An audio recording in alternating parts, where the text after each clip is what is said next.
with the collaboration of the Promotion Agency for Gran Canaria Island Council, within the activities of the Rebecca Seaweed Project, funded by Save Seaweed Coalition and the Interreg MAC Rebecca CCT Project. The aim of this seminar is the presentation of some initiatives that are being carried out in Europe on the cultivation of macroalgae in the open sea, its processing and the development of biomass applications. In addition, we shall present the objectives and results of the Rebecca Seaweed Project and the role that macroalgae cultivation collections play in the current scenario of global change. For those who do not know me, I'm Antera Martel, co-scientific director and curator of the Spanish Algae Bank collection. I will be moderating this session together with my colleague Juan Luis Gomez Pinchetti, scientific director of the Bank of Algae. Without further ado, we shall start this seminar, which takes place a few days after the presentation by the European Commission of the important initiative entitled Towards a Strong and Sustainable EU-Algae Sector, which aims to maximize the potential of algae, increase production, consumption, algae products and their sustainable use in Europe. The document also addresses the role of algae as a blue carbon sink and the development of biofuel standards generated from algae, which can contribute to achieving EU targets in terms of decarbonization. In this promising context, it is a pleasure to introduce our first speaker. Dr. Fernandez holds a PhD in biological oceanography. She has worked at the Norwegian Polar Institute and at the Geomar Heimels Center for Ocean Research in Kiel. She is currently leading her own research group at the Alfred Wegener Institute. Her expertise includes phytoplankton ecology and primary productivity, marine carbon dioxide removal, artificial and natural upwelling systems, the impact of climate change on ecosystems, carbon and nutrient biochemistry, carbon export, and microbial functional diversity.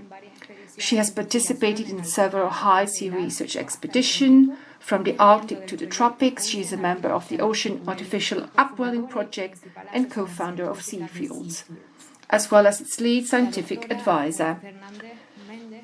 Dr. Fernandez is going to talk about aquaforming sargassum in the open ocean to produce seafood, raw materials, and carbon dioxide removal. Thank you very much, Antera. I'm going to share my screen.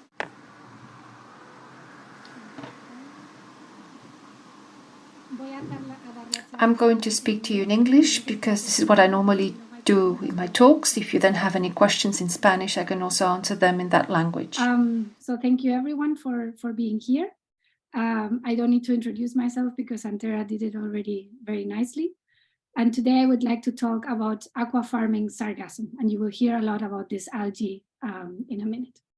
So first, I want to remind all of you that right now, the pathway that we are heading to in terms of CO2 emissions, if we want to get to net zero by 2050 or even by 2100, we not only need to dramatically reduce our emissions and avoid new emissions, but we also need to remove the CO2 from the atmosphere.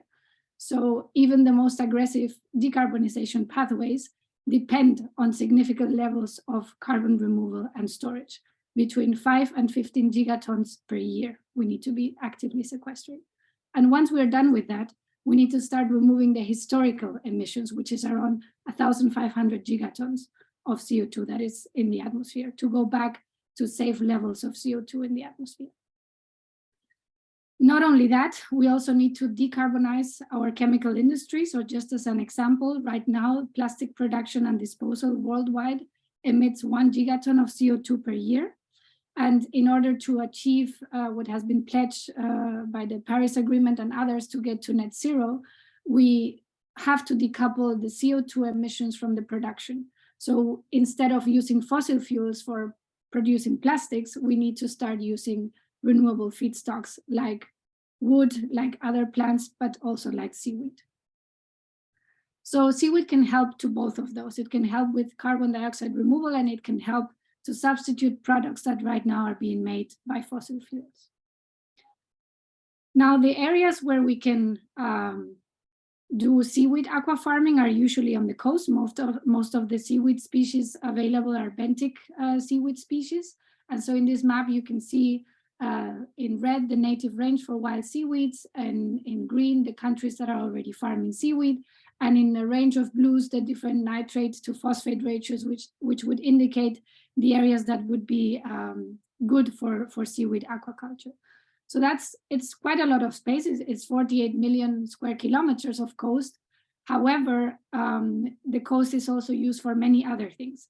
We need it for recreation, for fishing, we have marine protected areas, etc. So it wouldn't be feasible to fill all these areas with seaweed. So if we want to really upscale seaweed aquaculture, we need to move offshore. There is no other way around it.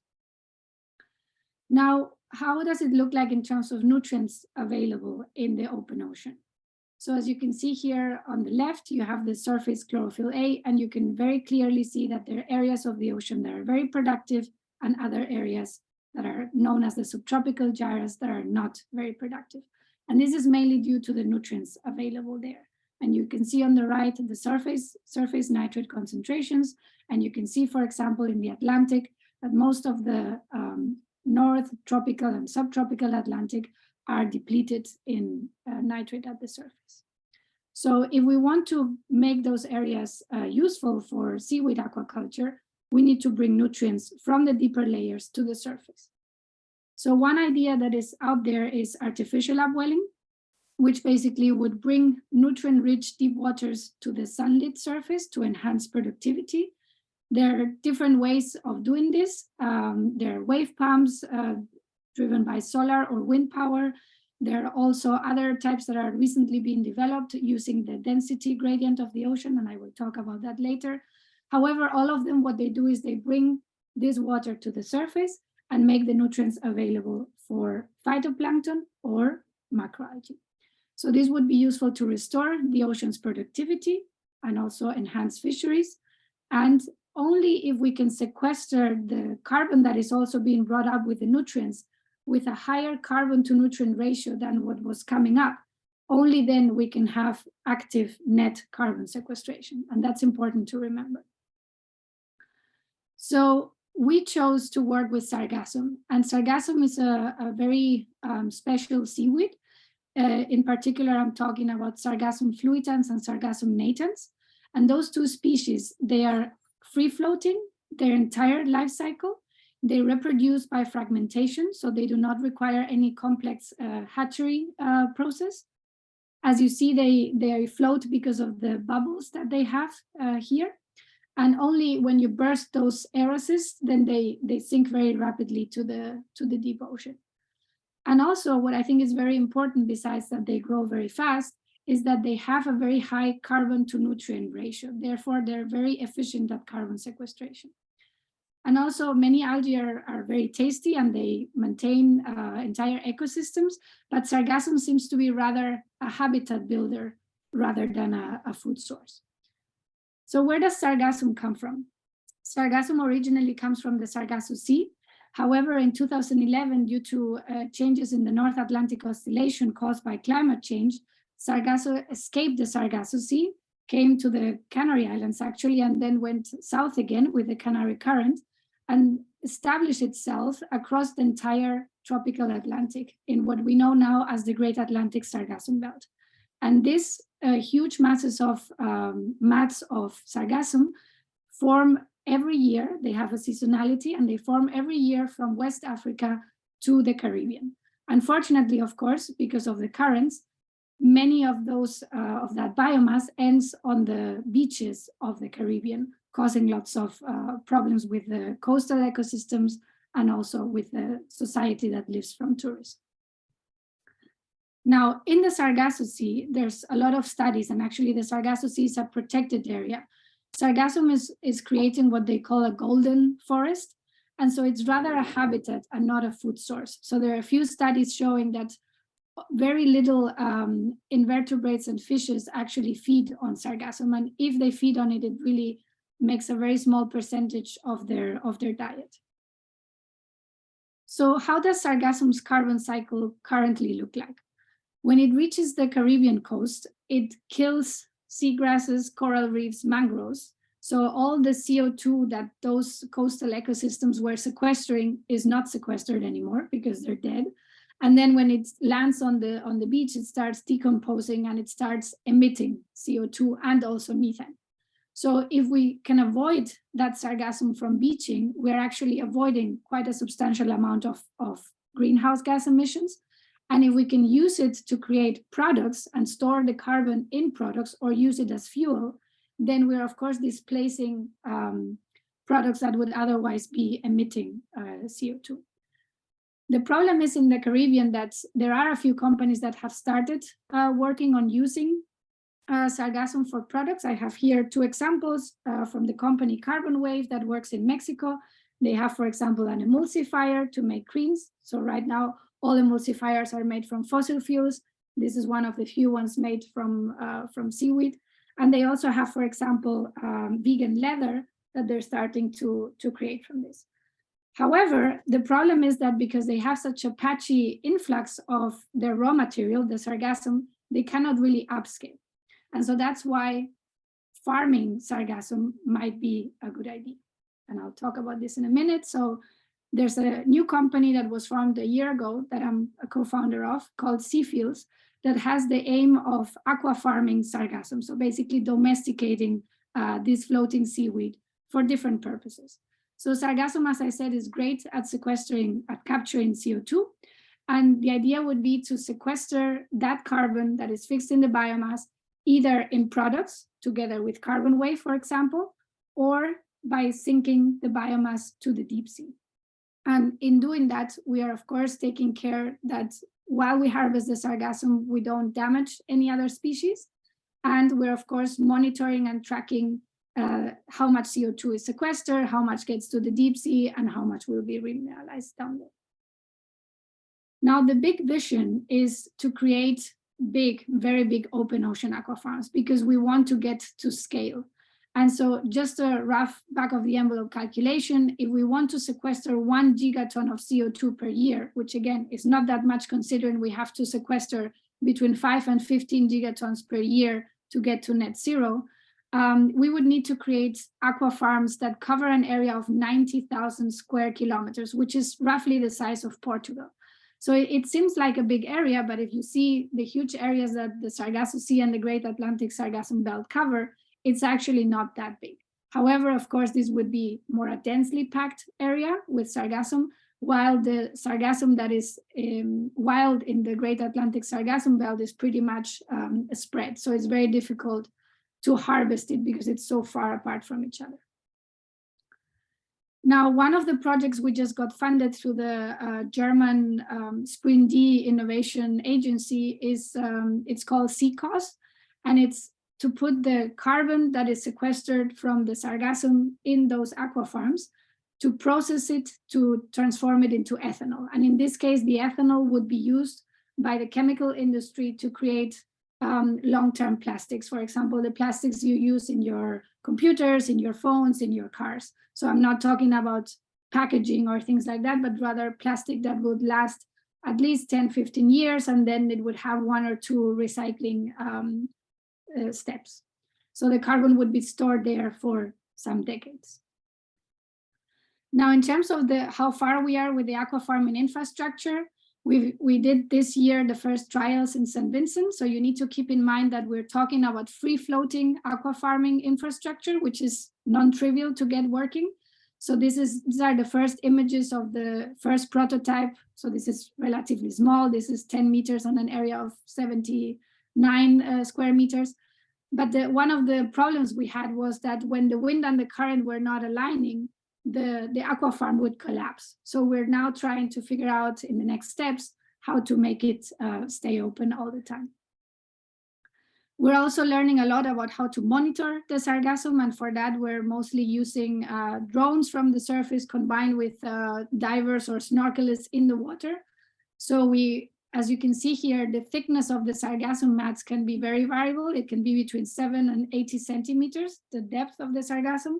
and the weight per square meter is between 1.7 and 14 kilos. So it really depends on how the wind goes. It will accumulate in one area of the farm or not. And so this is important for us to understand when we try to quantify what our standing stock is. We're trying to monitor it with drones using multispectral cameras so that we can identify the depth and also how healthy the sargassum is. Now, in terms of the artificial upwelling, we need that the water that reaches the surface is warmed up, because if it's not warmed up, it will sink again, and therefore it will not be useful for our floating sargassum. So that's why we're developing a stomal pipe. So the stomal principle is basically based on using the density, the salinity temperature gradient in the ocean. So you have at the surface warm, salty water, and at depth, cold, not so salty water, rich in nutrients. And so when this cold water goes up and this warm water goes down, the warm water, so they go in different tubes, the warm water basically is warming up the cold water, enabling to rise on its own. So you don't need external energy to make this pump work. It's a little bit slower than other types of pumps, but it doesn't require external energy inputs. So we're right now in the modeling steps together with Geomar, and we will try to then do a first prototype by next year. Small prototype, of course.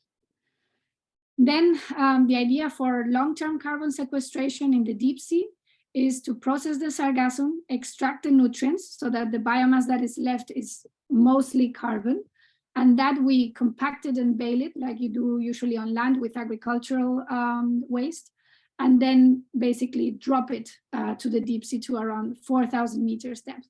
So we assume that because we're removing the nutrients and we are baling it, the decomposition rates will be very, very low, but we haven't measured them yet. And we know, for example, from the Sargasso Sea that in the Sargasso Sea, there's 4 times more sargassum in the floor than at the surface, which means even when it sinks naturally, it doesn't immediately decompose. So it doesn't seem to be easily decomposed. And you can see here one of our trials where we had the first bale sinking on its own, and we measured the speed. And I mean, this was only a 5-meter trial, but doing the calculation, it would take such a bale 4 hours to reach 4,000 meters depth in the middle of the ocean. We are, of course, planning the first environmental impact assessment, because we know that this can have, especially when we move to scale, can have impacts in the deep sea. And of course, we want to prevent any negative impacts. However, I always like to remember that we need to compare those potentially negative impacts to the impacts of doing nothing and continuing with climate change as it's happening right now. Now, in order to be able as a company to sell carbon removal units or carbon credits, there's a whole process that needs to be a few steps that need to be done. And so the first is, of course, to select your carbon dioxide removal strategy, which I just described here. Then you have to identify and monitor the removed carbon fate, do a life cycle assessment. So we have to take into account also how many emissions we emit while doing the whole processing. And for the examples I just showed you, we're about 9 to 10% of the carbon we sequester, we're emitting again from our emissions, which is really good compared to other methodologies. And then we have to do constant monitoring and verification and reporting, and then you can have your carbon removal unit that you can then sell. So we're still far away from that step, but that's the goal. Thank you very much for your attention, and if there are any questions, I'm happy to answer.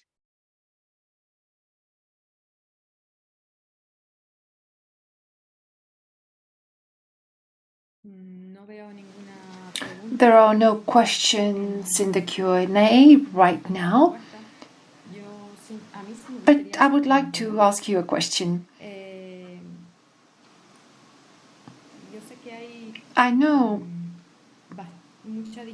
that there is much debate on the issue concerning seaweeds which are produced to be sunk to the bottom of the sea to remove carbon, and that these seaweeds are not used in the industry to generate products for food or for biomaterials, etc.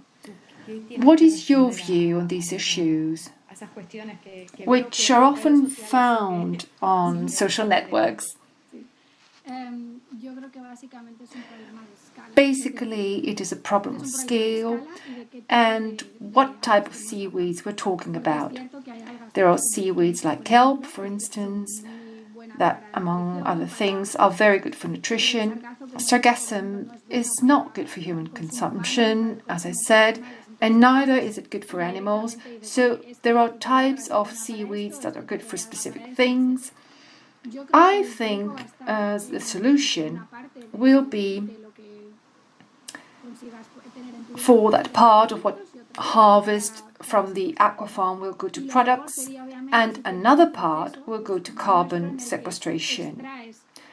If you have a process like ours, where valuable elements are extracted, like nutrients in our case, we can sell them as fertilizer, or we can put them back into the marine environment so that those nutrients are not lost, and what is left can be sunk. In the end, the decision will be determined by where the needs are and what the market says. If the most important thing right now is to replace all plastics, then we can focus on ethanol production. And if the most important aspect is to sequester carbon, that it is sequestered for at least 1,000 years, then the sinking part will be given priority. I think that we can do everything, that we don't have to choose one or the other, as these options can go hand in hand in the same way as can be seen for coastal seaweed farms, like kelp, for example. These calculate that 20% usually sinks by itself and sequester carbon, so why not do the same in the open ocean? I just think that you can do both. That's my point of view. Fine. Gabriel wants to thank you for your presentation and asks if it will be available. We are recording this session and we will let you know when it will be available on the Bank of Algae platform. Fanny pregunta how much funding that you need to support this progress. So there are two different avenues of funding. One is, of course, the basic research that needs to be done, and that is usually funded by public funding. And I mean, we have right now, I would say, around $1 million per year. We would need way more to move faster. And then if you start talking about how much do we need to have the first prototype up and running, we're talking around 20 million. So that's what we're looking for the next funding rounds. Yeah. Right. And another person is asking, have you developed any standardized protocol for estimating the quantity of carbon sequestered through sinking of seaweeds? So we are currently developing it. We have let's say a written protocol on all the steps that should include, like, for example, monitoring the air-ocean PCO2 exchange, monitoring the weight and the amount of carbon in the biomass itself, and then monitoring the respiration rates in the deep sea or the remineralization rates. So we know all the steps that we have to take into account. We have tested the ones at the surface already and know that work. We haven't tested the ones at the deep sea yet. And we're applying for a methodology with Vera, for example, which is one of the verifying agencies, to get this standardized. That is not public yet. Okay. And I think that Juan Luis has a question. Mar, is the model you're using for sargassum relevant for other seaweed species? You always compare it with laminaria, which are not brown seaweeds? I'm not sure. I don't know about other types of floating seaweeds, but if it's a seaweed that needs a substrate, then the answer is no. In our aquafarms, we don't have any other types of support. It looks like a ranch than a farm. The idea is to keep the sargassum in a closed space. We are not providing any kind of substrate or anything similar. Maybe for some similar seaweeds, the answer to your question could be yes, but for all the others, it's quite different. Thank you very much, and congratulations for your presentation. Thank you. So the question was if there's if this model of farming would be useful for other types of algae, and I was saying that maybe yes, but only free-floating algae, so maybe ulva in other circumstances, but not for kelp or any other benthic macroalgae. So that's what I was saying. And then the other question that was in Spanish was, I don't remember. No, I think it's. It was my questions about the use of cultivating algae and then sinking without using the biomass. Yeah, and then there's a question I see about impacts. Yeah. Should I answer that one? The one from Ines? Just a short answer Very in short. English. Yeah, I will answer in English so that everyone understands it. So the impacts of sinking sargassum, the only big impact that we can think of is, of course, if oxygen would be consumed when it gets remineralized. But as I said, we're doing everything we can so that those remineralization rates are as small as possible, and the carbon actually gets sequestered for millennia. So we're trying to minimize that, but that would be one thing. Another impact could be that it actually creates like structures where deep sea life could grow on. Like when a ship sinks, they also are full of things growing on it. So it might even be beneficial in terms of enhancing or giving a substrate for deep sea organisms. And then about the upwelling pipe. So the impacts are basically that you're bringing nutrients to the surface, so you can you will get primary productivity. You will get probably phytoplankton and also seaweed growing. So yeah, that's how you change the surface basically. So you convert a system that was oligotrophic into a more like nutrient-rich system. Gracias, Mar. Pregunta Inés, ¿qué impactos esperarías que tenga hundir el sargassum en el fondo marino o utilizar la bomba para generar el upwelling? Ok, si es la misma, aprovechando la pregunta anterior. How can we ensure that the carbon capture through the seaweed is stored for more than 100 years underneath the sea? How can we monitor carbon degradation rate in the seaweeds?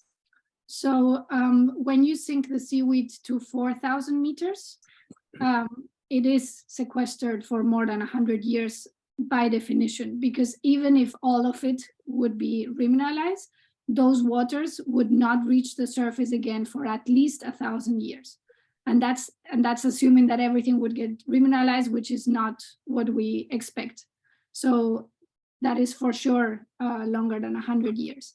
And then how can we monitor the remineralization rate? That's basically measuring oxygen consumption. And so that's what we will try to measure in the deep sea using landers and sensors. And the concentration of nitrogen and phosphorus in the upwelled seawater, we're talking about 35 micromolar nitrate, and I don't remember the phosphate out of my head, but it's in a Redfield ratio, I think. Muchas gracias, Mar. Thank you very much, Mar. Perfect presentation and answers for the purpose of this talk. Thank you very much for being here, and please stay with us, if you can, till the end of the seminar. Of course, I will. Thank you very much. We now turn to Dr. Rui Pereira. Dr. Pereira is a biologist. He's currently head of the unit of marine algae at A4F, Algae for Future, a biotechnology company located in Portugal with an experience of over 20 years in the field of algae production at an industrial scale. Prior to this position, he has worked as research director at Alga Plus, a company which he co-founded in 2012 and where he has held different positions from project manager to production manager, quality assurance, among others. Moreover, Dr. Rui is a member of the Portuguese Committee for the Standardization of Algae and the products derived thereof, as well as member and co-chair of the expert working group in macroalgae farming within the ECLIPSE project, the European initiative to bridge politics and biodiversity-related knowledge. Dr. Rui is now going to talk about the EU ECLIPSE report, macroalgae cultivation and ecosystem services. Good morning, Rui. Good morning, Antera. Thank you, first of all, for the invitation to be here and the chance to present this work from ECLIPSE. So I'll be talking on behalf of the expert group that made this report. ECLIPSE, not exactly representing A4F, but it's a pleasure to be here. For those of you that don't know ECLIPSE is it started in 2016 as a project, a EU project. And then because of the success that it had, it moved into a sort of an autonomous entity, ECLIPSE.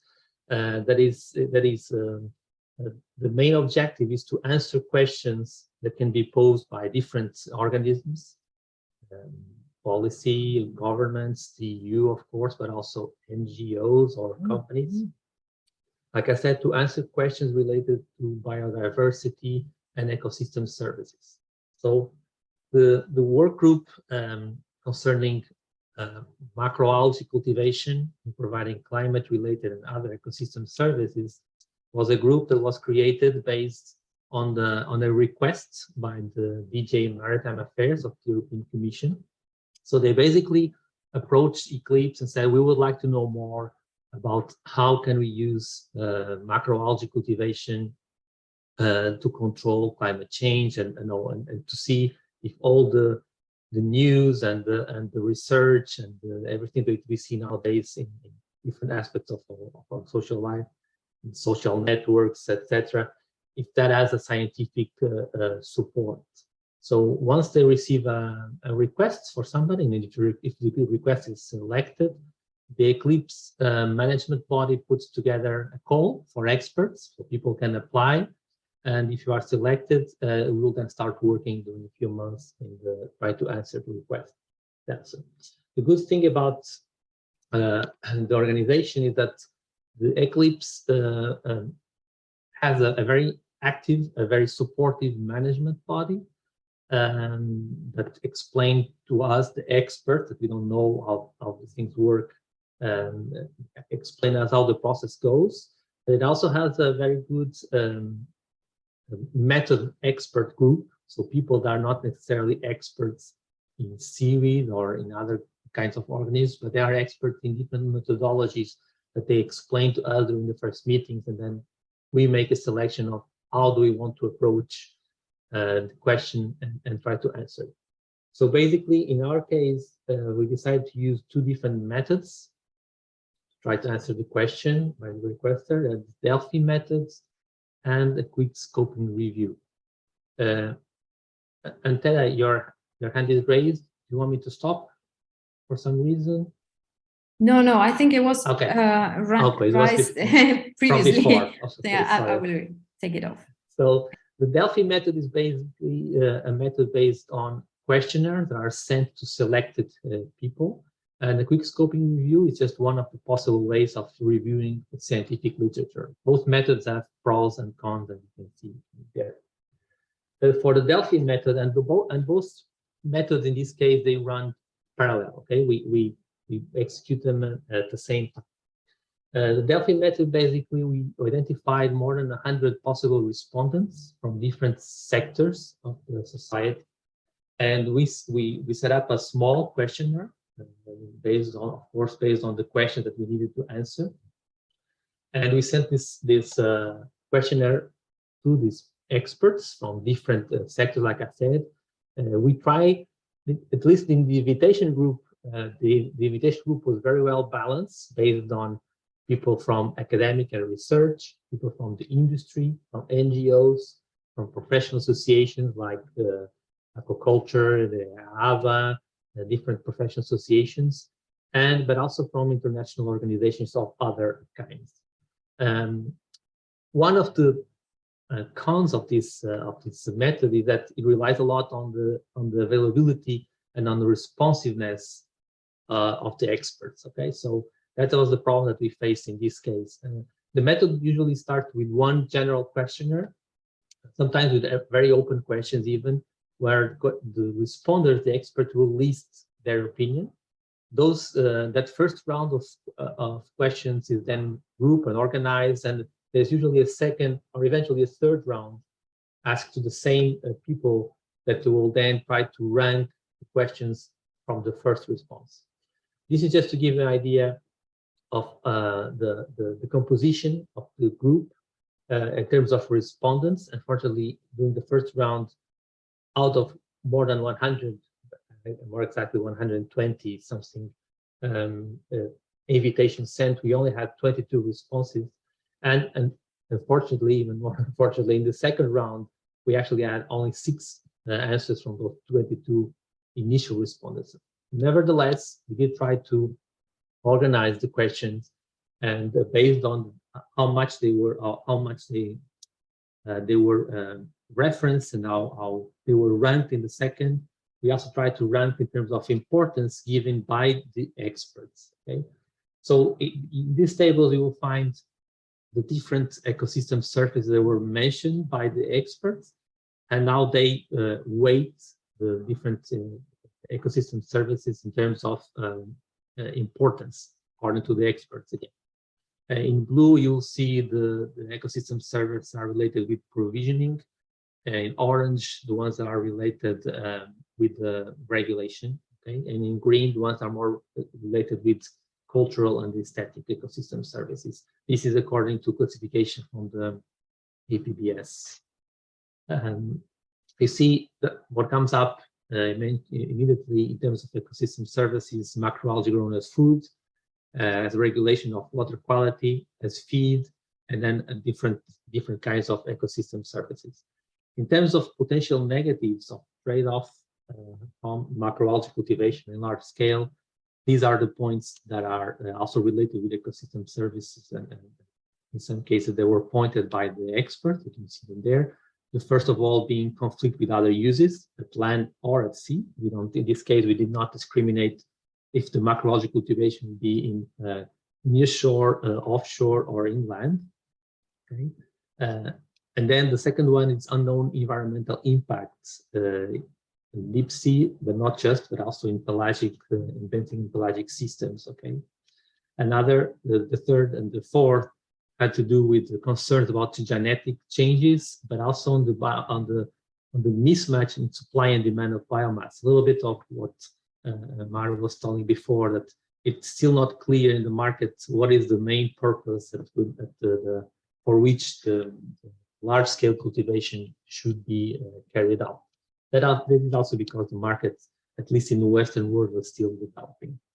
Very important also in terms of knowledge gaps identified by the responders. The Delphi methodology had to do with knowledge gaps still on farming technologies. You see there, and within farming technologies, or in these kind of technologies, subcategories identified without weight, in this case of importance: strain development, consistent of production quality, and developed of mechanization. But then also a very important group of knowledge gaps has to do with market data and economic data to support the large-scale cultivation of macroalgae. And then you see other points that are mentioned with not so relevant to the responders. But keep in mind that most of the responders, if you remember the pie chart that I showed you in the beginning, most of the responders were from academic and research, and not so much from the other sectors that we also try to engage. And of course, this naturally bias the responses, okay? This is what we had, and those are the results that we could show and share with you.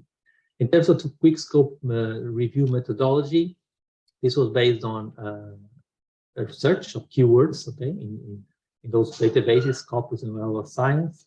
The search was done in the middle of 2021, June 2021, based on those keywords, or actually 6 combinations of keywords, as you can see in there. And then there were naturally exclusion and inclusion criteria for the different papers that we found that went through actually 3 phases of selection. And those were the phase 1 inclusion and exclusion criteria. These are phase 2 exclusion and inclusion criteria, first based on the title and abstract, and later on in the third phase based on full text. It's a very thorough method in which each paper was actually reviewed by at least two experts within the Eclipse group. And in case 2 experts did not agree in inclusion or exclusion, a third expert will then review the same paper and issue a final decision. So the result was like this. So we started with 1,200 papers selected, and then the number was being decreased, filtered, let's say, through phase 1 to phase 3, and we ended up with 280 papers that were then thorough review, and from which we extracted information, as you can see in there. So year, location, species, the type of farm, the size of farm, the ecosystem services, the constraints, if they were identified, and the negative impact or risks, if they were identified. The data that I will show now, it does not necessarily help to respond to the question posed, but it was interesting data that is also a nice picture of how the research and the work is being carried out in the world in terms of distribution through genus or species, but also geographically. So you can see there that out of the 280 articles that were eligible, we see 37 genus and 77 species, okay? But in Europe, because the project was also, or the answer was also to be focused as much as possible in Europe region, we find only 11 genus comprising 17 species that were being subject of research focused on this kind of matter. Currently, there are actually 4 non-native species that are being thoroughly studied in European waters. Now, based on the geographical distribution of the research and the species, it's interesting to see how this can be a nice picture of how the efforts in terms of distribution through different genus is being made throughout Europe. So, as you can see in Asia, see a very well-balanced distribution of research between different genus of species, and those are the most common ones in terms of aquaculture nowadays, maybe except for the Uvalis, but it's not so common in terms of volume of production aquaculture. Latin America also very even distribution, but then if you move to Africa and Oceania, you see most of the papers, the research papers, are based on the chromatoids, so the ones read out that are basically used for extraction of carrageenan, a source of phycocolloids. And if you move to Europe and North America, not surprisingly, a lot of the research is based on brown algae, the kelp. In terms of this is the average of the complete, so without the breakage in terms of geographic distribution. So very interesting, and this starts already pointing to some of the difficulties in terms of conclusions and actually some of the knowledge gaps, is that when we try to divide the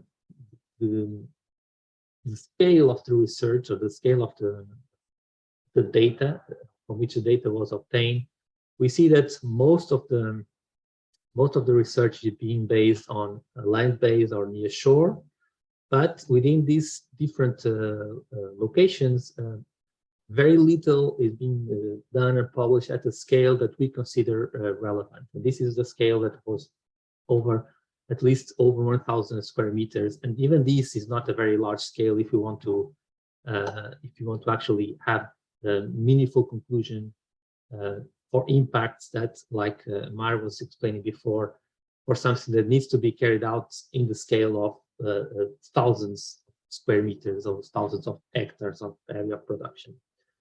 So this is clearly a limitation of knowledge, scientific knowledge that exists nowadays, that most of the published papers are based on either small or medium scale research. In terms of ecosystem services, they were proven by the the papers, the 280 papers. See that most of them have to do, again, with provisioning and regulation. Not so much attention is being given to the cultural ecosystem services. Within the provisioning, you see there that most of the attention is being paid to seaweeds as food, feed, and hydrocolloids. But in terms of regulating, most of the research is being focusing on water quality and then biological regulation, and not so much on climate regulation aspects. Okay, so it's clearly another gap that we can find in those papers that we consider. In terms of constraints, there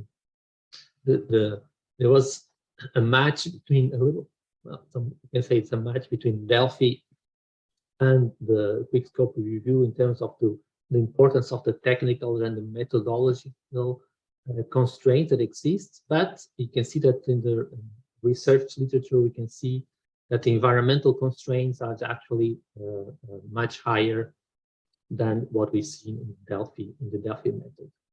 In terms of negative impacts that we could identify from the papers, you see that there are quite a few listed, but there's a very large, more than 3/4 of the chart pie, it's for papers that did not investigate any negative impact. So clearly, the research that is being carried out these days, until middle of 2021, is not paying a lot of attention to negative impacts. So it's not that they don't exist. It's clear that the research and the projects are not focusing on potential negative impacts. And the ones that we have in there listed, a lot of them, like the algal blooms, are exclusively coming from a series of papers that is being carried out in China, or in Chinese waters, or in that region, because of the famous green tides that are known to occur there since the last decade or so. So that the weight of those algal blooms as negative impacts is very much based on that series of literature that is being produced in Asia. So as a sum up of these, we try to organize the different this different information in a diagram that could be easily interpreted by policymakers, because at the end, as you remember, all this is to inform the European Commission and DG Mare on how to proceed in the next steps of programming, policies, organization, and decisions. We also try to organize the data in what we call a pestle analysis, so try to group the different information in terms of political, economical, social, environmental, and technical aspects. And we can see there some information or some summary of what are the main ecosystem services that are identified, the main potential these services. But again, there's a big gap in terms of what are actual negative impacts that could come from very large scale macroalgae cultivation or seaweed aquaculture.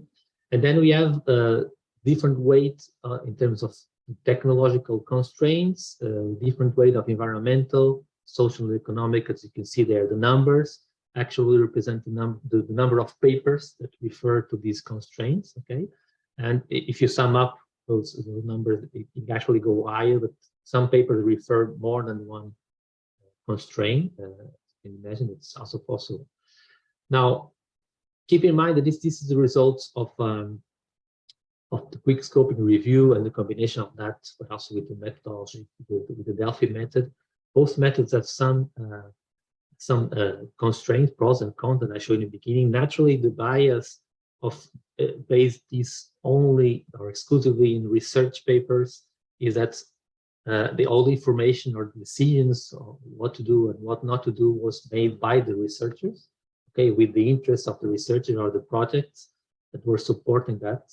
And so some of those technological, some of those gaps, constraints, they not necessarily match the gaps and the constraints referred by SMEs that are involved in seaweed aquaculture. For instance, it's very common for those of you that go to a conference and talk with other SMEs and people having to deal with regulations concerning the commercialization or the large-scale cultivation of seaweeds for commercial purposes. One of the things that always come up in this discussion are the legal aspects, political aspects related with regulations. Okay? Naturally, because the Delphi method was mostly answered by researchers and academics, because the research papers are produced by the researchers and academicals, political and regulational aspects are not necessarily the main focus of this work. So we can see that the legal aspects have a very small share of this pie. But like I said, when we talk with people in different conferences and different events, we see that's still a problem. There is references by a lot of the SMEs and the people in the industry. To finalize, as main conclusions, in terms of knowledge gaps and some open questions that we suggested to the request of the DGMR and the European Commission, things to have to do with site selection. So which environmental parameters define a suitable site for implementation of a sustainable seaweed farm. And these, as we've seen in the previous, have to do a lot with nutrient availability, but also with a lot of other factors that have to be accounted for when we select a site for seaweed cultivation. The scale of cultivation, okay, how does the scale of seaweed cultivation affect the ecosystem services provided? And we know that if the scale is too short, the impact in terms of ecosystem services will not be meaningful. So we have to really talk about the very large scale of cultivation, and we don't have enough information about a lot of the challenges and the impacts, positive and negative impacts of large-scale cultivation. So it is something that needs to come up in the next few years. But large-scale cultivation is very unlikely to come from solely research projects. Okay, large-scale cultivation probability is that will come up from the initiative of companies, such as the one that Mar mentioned before, and others, because they will be the ones that will eventually be able to gather enough funds or invest private funds for the large-scale cultivation. So it will be important to have a match between those projects that could arise in the future, hopefully, in large cultivation, with proper research and academic experts that will follow up or that will go along with these projects and, for instance, actually be able to monitor the actual impacts, positive and negative impacts of such projects. And then there are technology knowledge gaps. It will be important to answer some of those technology knowledge gaps. Otherwise, the large-scale cultivation will probably never happen. And of course, there are also some economic and environmental questions that arise, and they also be important to account for when we plan those large-scale cultivations. If we don't have in mind those questions, it's very likely we'll not be able to. We can have the large-scale cultivation projects implemented, but we'll not be able to answer the questions that we'll still have these days. So this basically was more than a year of work. We have much more data, but this is how I can summarize, let's say, this information in the time available for this. And of course, I'm available for questions now, or if you want to reach me by email, my contacts are in there. Feel free to do so. That's my time. Thank you for your attention. Muchas gracias, Rui. Thank you very much, Rui. The picture you've presented of macroalgae cultivation and utilization worldwide is very interesting. You have partly answered my question about what you would expect if you could have answers instead of from academics, mostly from people who are involved in medium to large scale cultivation in different parts of the world, and especially how local policy may affect the development of the industry. sorry, in English. The knowledge that I have from that, it's also biased by my own knowledge. We, as much as possible, try not to give that personal information in the project, even though in the actual report at the end there's a section that is clearly our opinion as experts. But to answer your question, my experience, and I've been in the research world for many years, and in the last 10, 12 years, I moved into the SME, and more industrial. And I've been talking with a lot of people trying to do the same. And clearly, if more people from the industry would reply, I would certainly see more weight in terms of the political and legal aspects that we haven't seen, because that is always a question that arises in terms of licenses for production, license for commercialization, regulation in terms of quality standards. There's a standardization process ongoing in the EU that will eventually hopefully will help solve some of those issues. Hopefully will help solve them and not making them more complicated, but that's a discussion for another topic. And if we go along also to different areas of the globe, in some areas there are ecosystem service related with social aspects are much valued than we do in Europe, for instance. SMEs from Asia, from South America, and research from those areas point a lot to ecosystem service related with social, cultural, and aspects related with the empowerment of women, better quality of life for different sectors of the society. And in Europe, we tend not to give so much importance to that kind of ecosystem service, more related with cultural or aesthetic purposes. So the only thing that was agreed, and for, of course, if you think about more answers from NGOs, I'm sure you would have much more weight given to the environmental aspects and to the potential negative impacts that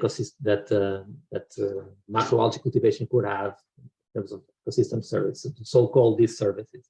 So from the research point of view, there are still some questions raised about that, most question marks and potential, but not so much was being actually carried out, focusing on those potential negative impacts.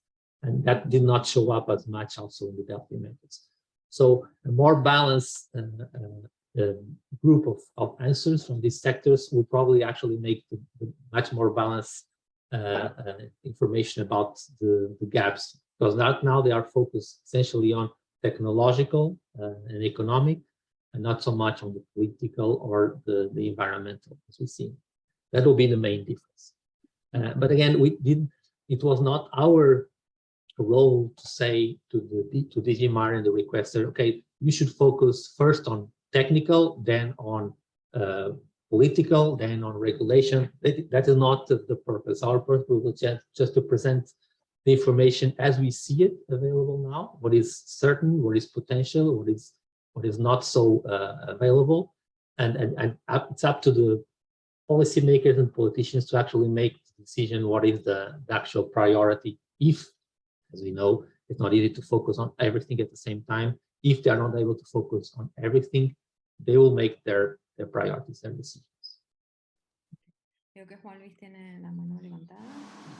I think that Juan Luis has a question. Very interesting talk, and well, a lot of results coming from this report. But I would like to ask you, related to this last communication we have from the EU regarding the importance of the development of algae or cultivation in Europe. What is your opinion related to this communication, this last one? I have to admit I haven't read it very carefully.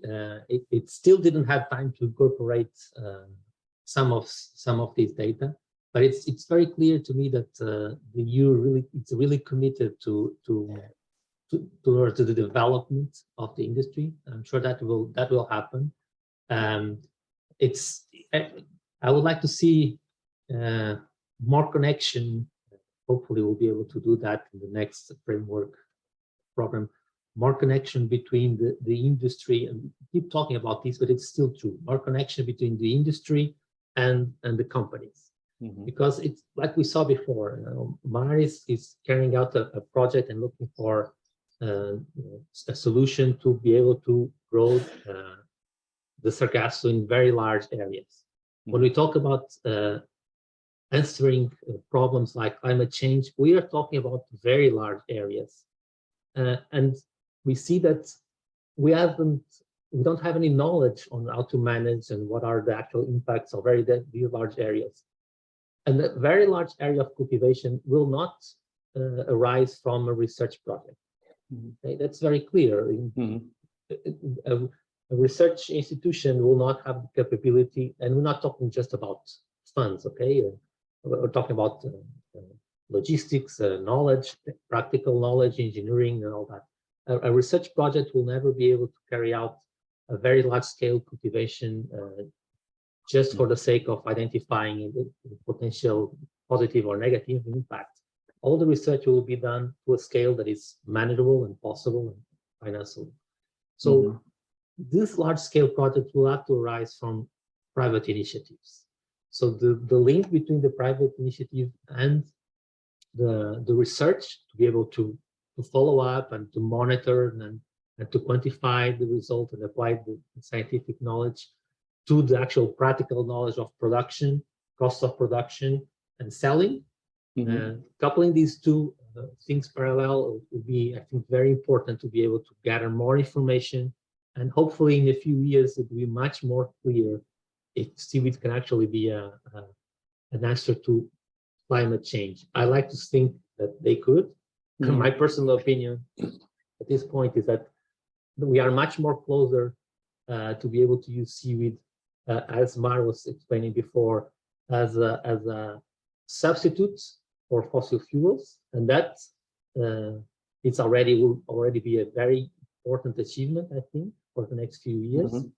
As she also explained, that's not enough, but if we could replace a lot of those fossil fuel, and the seaweed could be raw material for plastics and for many other applications. If we could do that in the next 10 or 15 years, then I think we are very close to do it, because the technology exceeds we are able to do a lot of different products, and most of the time it's just really a matter of availability of biomass at a cost of production that makes that suitable for plastic. Because everybody sees projects that are able to produce, like Mario was saying, leather, plastics, many different aspects, but then all these different technological developments, they go into the barrier of, okay, but producing this kind of plastic and this kind of leather, it's still much more expensive than producing the plastic from the fossil fuels.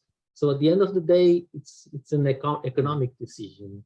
And so we need to scale up, at least to be able to have more of these raw materials and to be able to use seaweeds to offset or to substitute some of these fossil fuels. I think that's already a very important step towards the control of climate change. And then the next step will be to explore ideas such as the one that Mar presented before. Why not? As long as those things, a lot of people, and I'm sure she is aware of that, a lot of people criticize that idea of sinking the seaweed. If the seaweed is valuable for other things, I think we should try to use them for other things first. But her approach makes a lot of sense. Like in terrestrial crops, there are things that are not useful for a lot of things. Why not use them for that purpose and make the proper research and investigate? And why not? Why should we discard that from the start? I mean, I think it's important, but as she will probably agree or not, we're still the way to apply what she's doing for climate change it's a longer way than what I referred before, that is produce plastics, produce green fuel, produce leather, produce not even talk about food and feed and all other things that could be obtained in a much more sustainable way from seaweed. But go back to your question, I think the EU and the document makes an effort in that direction. Let's see if we keep the effort going. Some people criticize that we're going through a hype phase about algae and seaweed, and a lot of people are afraid that it's just a hype up and down. Yeah. And what I see from these documents from EU is a good sign that it's something that's here to stay for the next few years. And if we're able to do it right, I think it will really stay. It not be just a fashionable thing like would happen with the microalgae and with fuels 10 years or 15 years ago. I hope it's here to stay. And the document is certainly a good sign. Yeah. A good sign of that. It's a sign also for the private investor. Hopefully it will have the positive impact that we expect. Very good. Thank you. Okay, Mark. Sí. Yeah, just briefly to mention that, of course, it will make a big difference if the cultivation happens in the coast, because then it's easier to use the material for products. But if it starts happening in the open ocean, then transporting the wet biomass or even the dry biomass, if you have to dry it at sea, that's very costly. And that's why in those scenarios, sinking starts making sense economically speaking. But I fully agree that from the development, it's still way further down the line than making products. Thank you very much. Rui, I would also like to ask you from a personal point of view, or from the point of view of the Spanish Bank of Algae, do the technical problems involved include the study of biodiversity, the preservation of biodiversity, the availability of the material concerned? Yes, some of those questions arise because it's very clear from at least from the quick scoping review that the industry is still based on 10, 12 species from 5 or 6 genera and not more than 12. Some people say up to 20 different species. That's very short for a sector that needs to develop and needs to adapt to climate change that is also happening we also feel that in the sea, in the ocean, and needs to adapt to different geographical locations. And if we want to avoid, and I think we are already doing that, introduction of species from one place to the other, it's very important that we are able to gather more knowledge on the actually algae diversity or the biodiversity more related with the algae or the seaweeds in different regions, and start to explore more of that. I mean, we all know there are more than 10,000 or something species described worldwide, and we are based an industry on only 10 or 12. So we really need to diversify. We need to study more about, look for other species that could be applicable to the aquaculture. Sectors like pharmaceutical, cosmetics, the chemical area, they have a lot of knowledge about seaweeds, algae, and different compounds from those that can be extracted from those seaweeds. But they base that only on natural populations. And they have all the information sitting in their desks, but they know a lot about what can they extract from that species and that species. So if that information reaches the industry or researchers like yourself, it will be possible then to explore more seaweeds that they already know that they are valuable. Because right now we're exploring just a very small fraction of the diversity of seaweeds that exist. So if we diversify, we certainly need more projects like the seaweed bank or the algae bank that you manage, because it will be important to have strength. It's what happens in agriculture, right? I mean, we have seed banks, we have projects storing seaweeds for many years. We have companies specialized in producing seeds. We have to evolve in the same way. I think there's no other way to try to learn from the good practices of terrestrial agriculture. Terrestrial agriculture has a few thousand years of advance in terms of seaweed aquaculture, but we have to learn from at least the best practice that they have and the way they organize themselves, and the way they specialize themselves. And we have to go in the same direction. Hopefully, we should go much faster, and we will not need 2,000 years to be at the level that agriculture is nowadays. And those kinds of projects and information, it will be strain development, optimization, and we're not even talking about genetic modifying organisms or nothing like that, because we don't need to go there, at least yet. We have so much to explore. And in fact, what the market tells us, at least the food and the feed market, is that the consumers don't want that coming from seaweeds. They actually run away from genetic modified organisms. But we do need some optimization, some strain optimization. We do need to know more about different strains in different geographical locations to be able to progress much faster. Yes, and initiatives and entities like yours will have a very important role, I think. And they have to come up in different regions of the world, hopefully. We fully agree with you. Thank you. We try to coordinate all these projects with companies, and it's sometimes difficult because these companies that invest in research and development are reluctant to make their data available, even though it's clearly desirable. Despite this, we contribute through projects such as those that Juan Luis is going to present now, and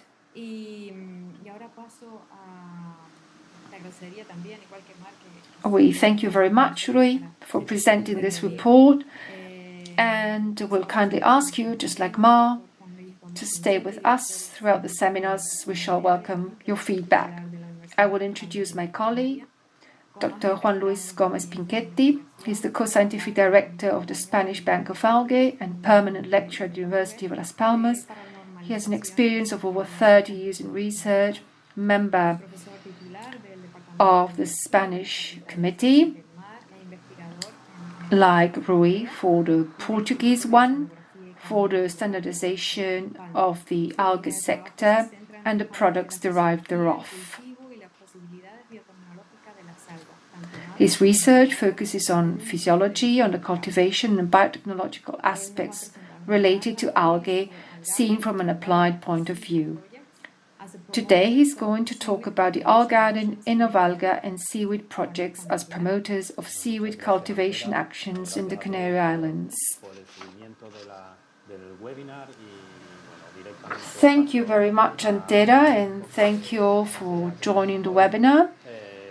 I'm going to talk a little bit about what we at the Spanish Bank of Algae have been working on for the last 30 years, related to the production of macroalgae and microalgae in an environment such as the Canary Islands and from an applied point of view.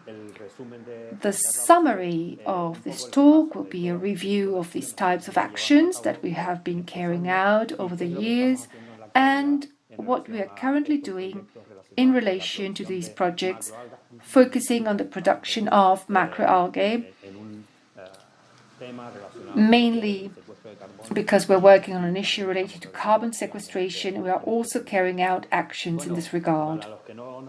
For those of you who don't know us, we are located on the Tagliardi Docks on the island of Gran Canaria. In these infrastructures that you can see on the slide, we are developing different ideas and projects ranging from the conservation of diversity, as we spoke about a few minutes ago, to the characterization of species of both macro and microalgae from an applied point of view, from a biotechnological point of view.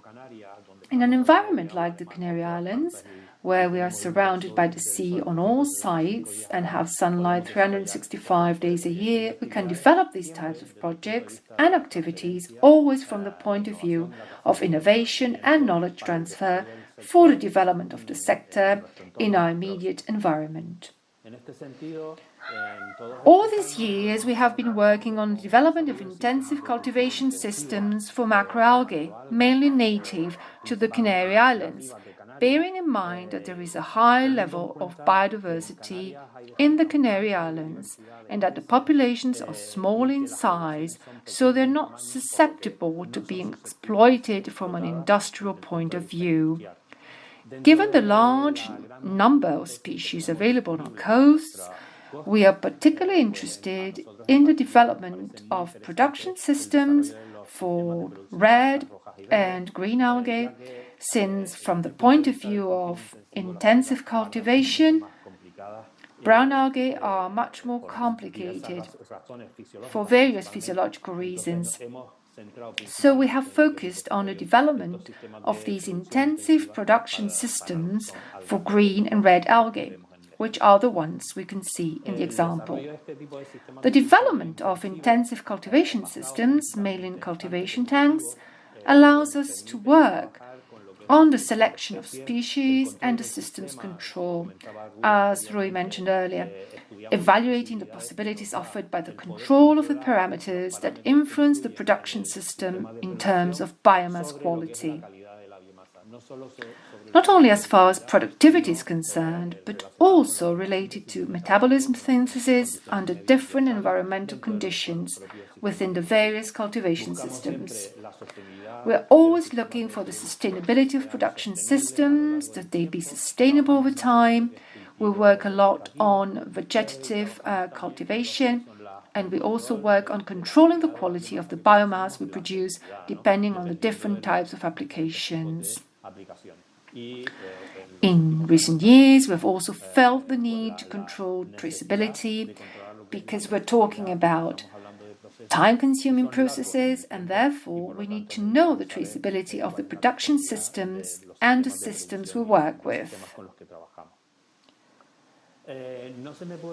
I should mention the work we have done over a long period of time in the development of integrated multi-trophic aquaculture systems, where we have worked with the use of wastewater from production systems for organisms of higher trophic levels, mainly fish, and the possibility of using macroalgae with a system of microfiltration of wastewater, which has allowed us to characterize all the parameters related to assimilation and biofiltration processes from different types of wastewater, both on a pilot plant scale, working with photobioreactor culture tanks, and also at the level of raceways production. All this has given us the possibility of acquiring important knowledge concerning different species of macroalgae, not only from a physiological and biochemical point of view, but also from the point of view of production, with the possibility of obtaining production that is sustainable over time, over several years, evaluating the quality of the biomass, and above all, we're very much interested in the possibilities of obtaining biomasses with specific features and which are interesting from an applied point of view and of great interest for the industrial sector. Within the examples, on a small scale of different applications, we have characterized all these species from different points of view, and always looking for industrial applications, for example, as a source of food, for organisms that are also produced here in the Canary Islands, such as aliotis. And recently there has also been a lot of interest in the use of algae in gastronomy, with questions concerning the use of algae in food preparations. We have some very representatives and high-level examples, such as Chef Abraham Ortega, who last week was awarded a Michelin star and is a connoisseur of the possibilities of using algae in our environment. In recent years, we've also worked within the Bioasis platform to assess the development of the algae production sector in the Canary Islands, which has allowed us to identify bottlenecks related mainly to regulatory issues, such as the regulations that affect the development of the algae production sector in the Canary Islands, and it has allowed us to assess the possibilities for the development of the sector in the Canary Islands. By extension, we're also developing projects related to these possibilities in the Macaronesian region, carrying out projects such as Rebecca CCT with research labs in Madeira, the Azores, Cape Verde and Mauritania, and always with an eye to the possibilities that are being developed in the European sector due to the interest in the development of the micro and macroalgae sector at European level. In recent years, from a specific perspective, considering global change, as we have already seen in the talk given by Ma and some comments made by Ru on the subject, in the latest projects that we are developing, we value this type of action. We are not only focusing on the development of algae production and algae cultivation systems, but also on how we can make the techniques more sustainable, and always working with the objective of reducing, within our possibilities, the effects that our activities can have on climate change. In this sense, we cannot forget all the information we receive regarding the possibilities that algae offer us in this revolution. Because this research does not only concern new sources of food, but also the ecosystem services they provide, especially in terms of the possibilities they offer for cleaning wastewater, but in particular all the processes related to carbon sequestration and the possibilities of reducing the effects of climate change through the use of algae.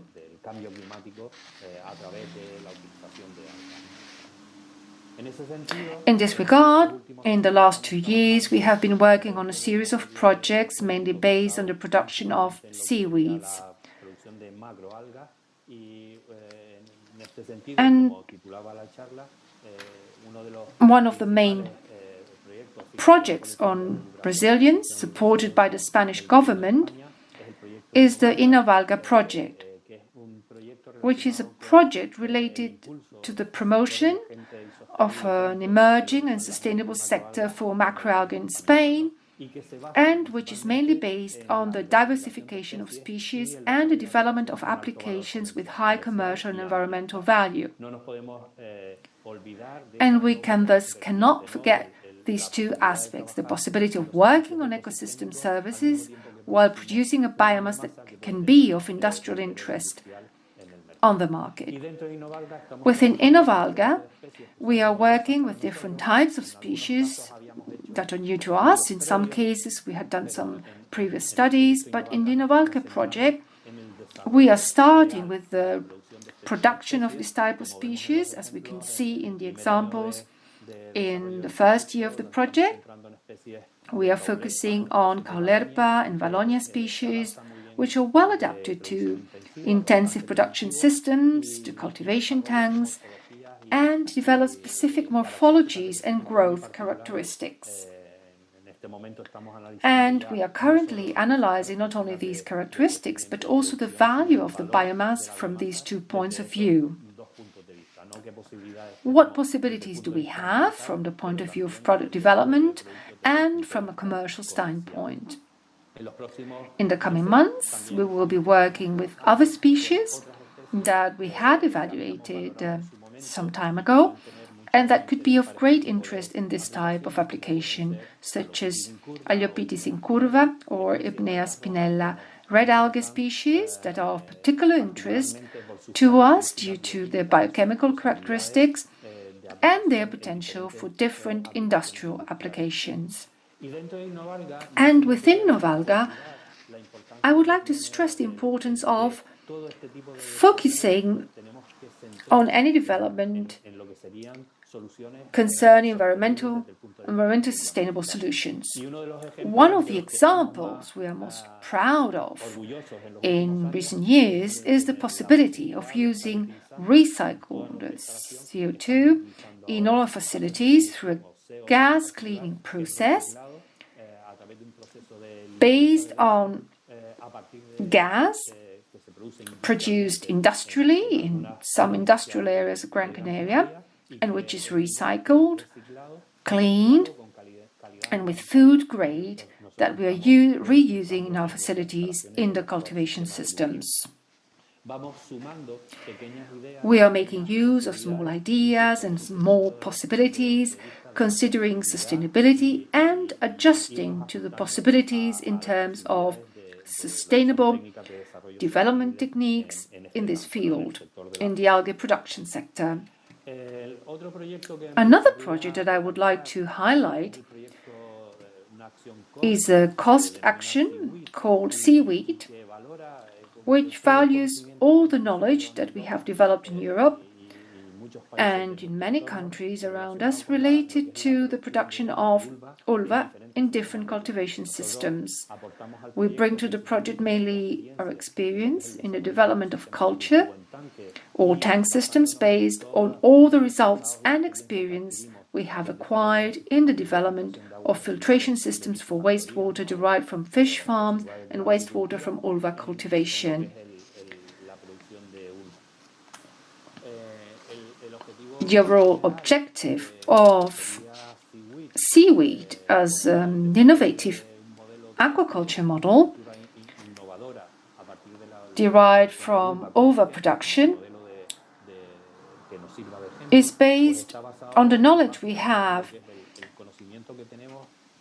of its biology, the development of production systems, the industrial applications related to food, animal consumption, and other types of polysaccharides products, pigments, etc., that can be obtained from this biomass, the possibility of working with bioactives from the ulva biomass produced in this type of cultivation system, the valuation of ecosystem services, and finally, taking into account all the social, regulatory, and political aspects for the development of macroalgae culture in Europe.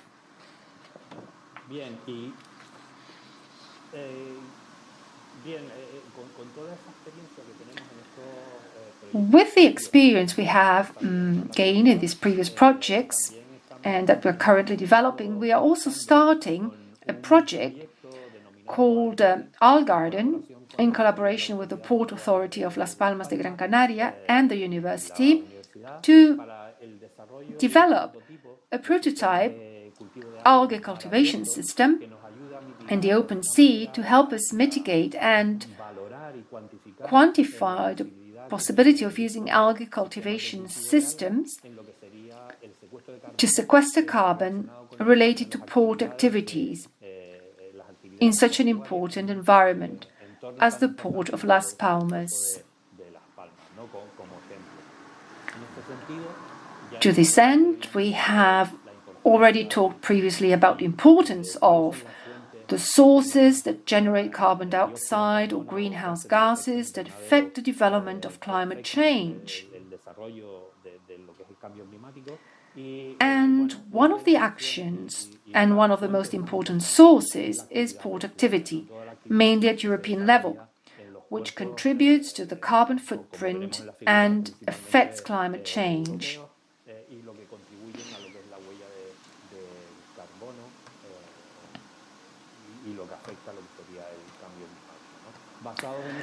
Based on the data available, we have reviewed and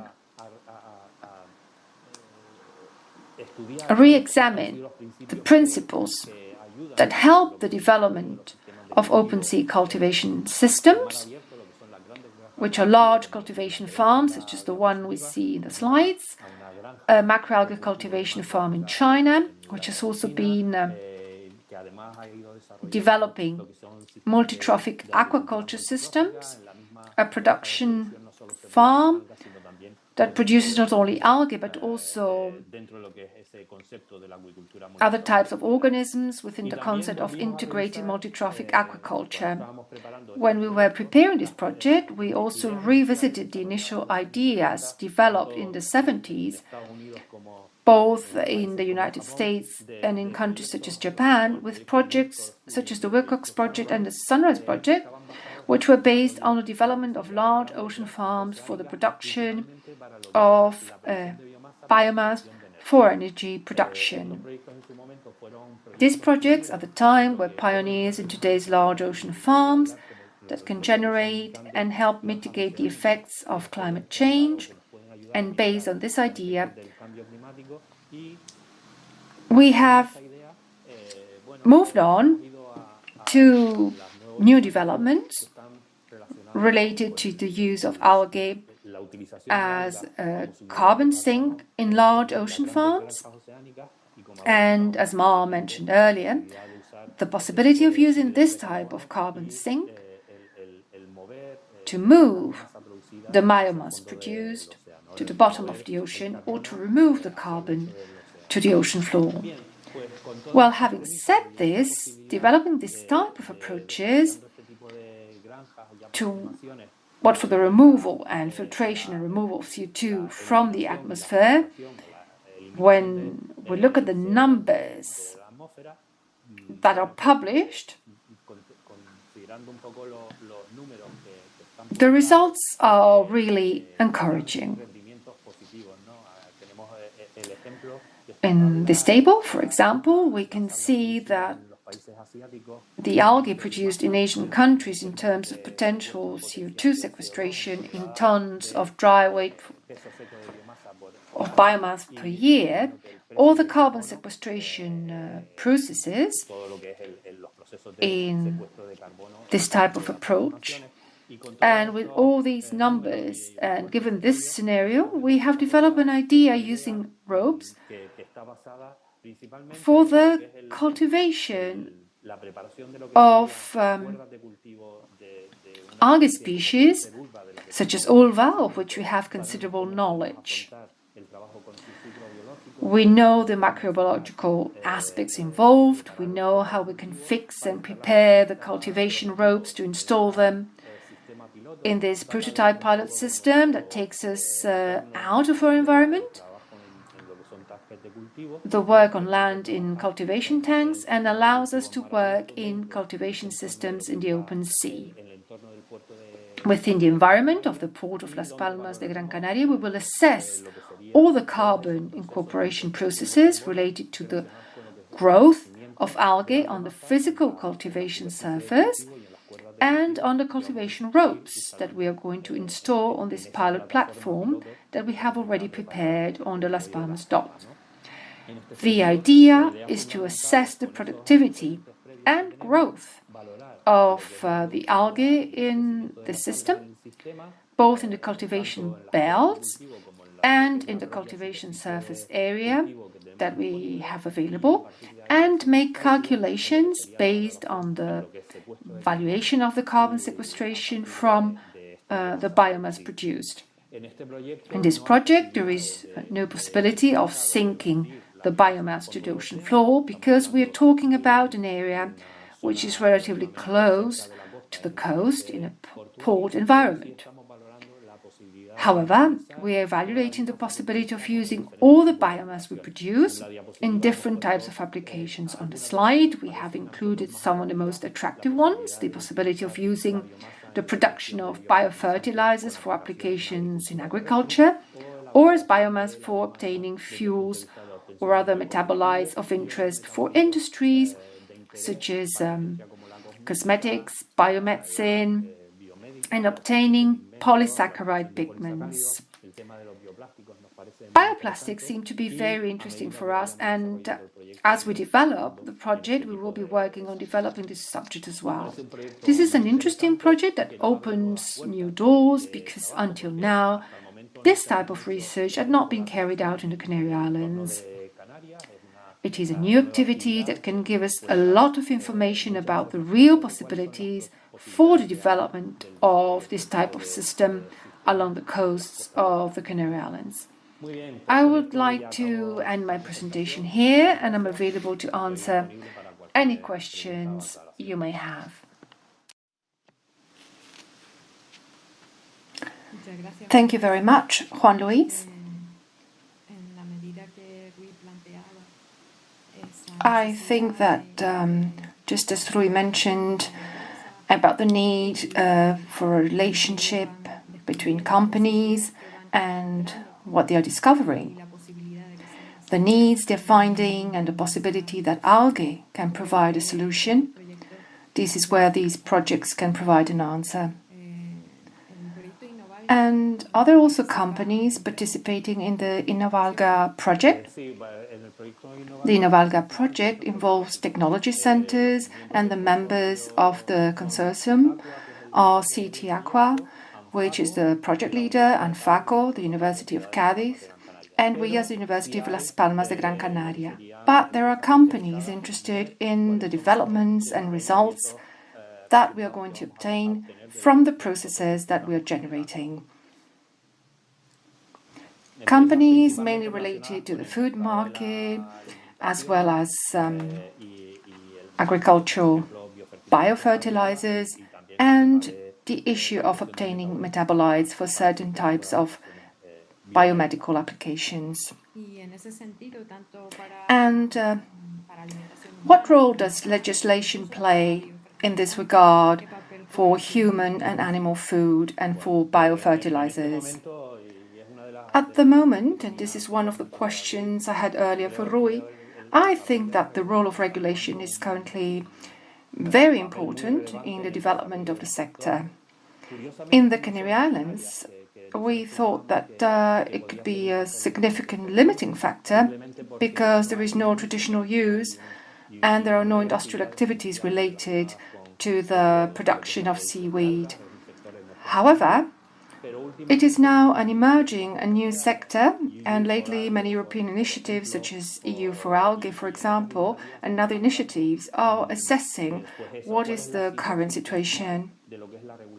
As far as the regulation of the sector is concerned, the idea is to transmit to the European Union the need to establish rules and regulations that allow for the development of the sector with concrete actions.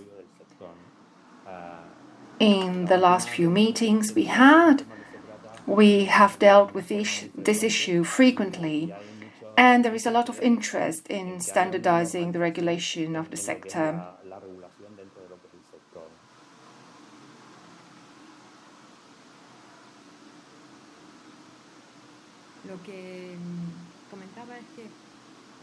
What I was saying is that what I'm seeing when talking to companies is that there is this type of rhetoric.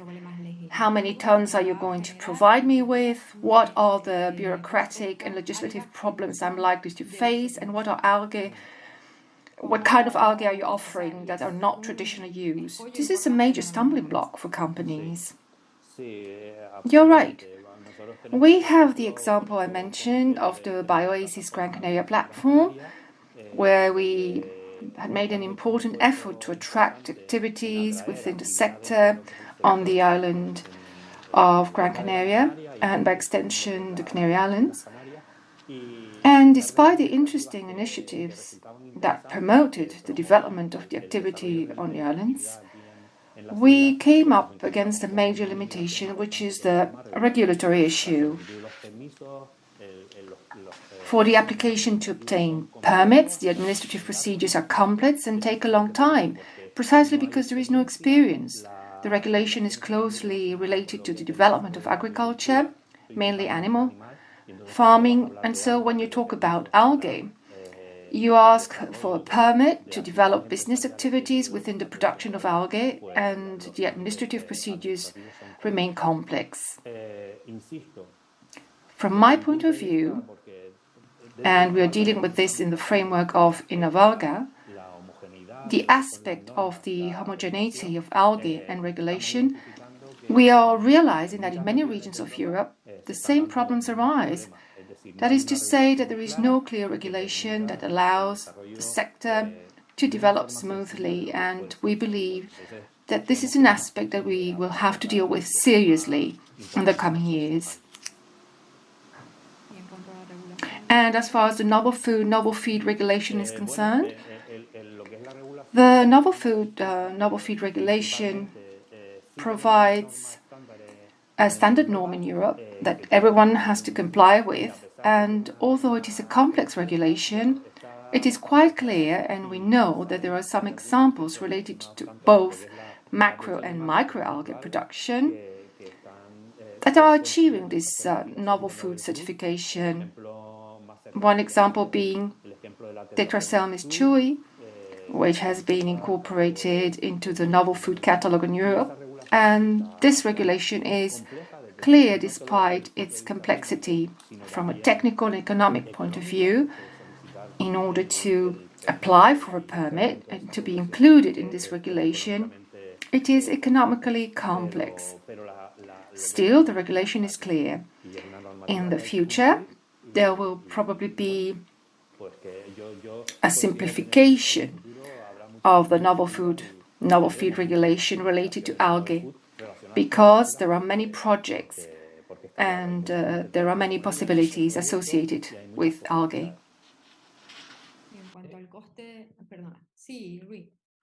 Solo para, just to add, related to that, Santera, the problem with the novel food, it's based on the regulation that Juan Luis was mentioning, that refers that we need to prove that they were being used before 1997 or something like that.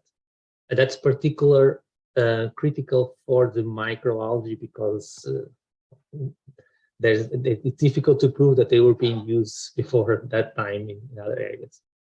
And then up to recently, we thought that this could be a problem also for the seaweeds, because in Europe, we don't have the tradition to use seaweeds in many places, aside from islands like the Canary Islands and the Azores in Portugal and any other places. So everybody was concerned about that. Why do we have to follow that regulation? Because we don't have an historical documents proving that, while in other places, there's more than 300 species being consumed for centuries.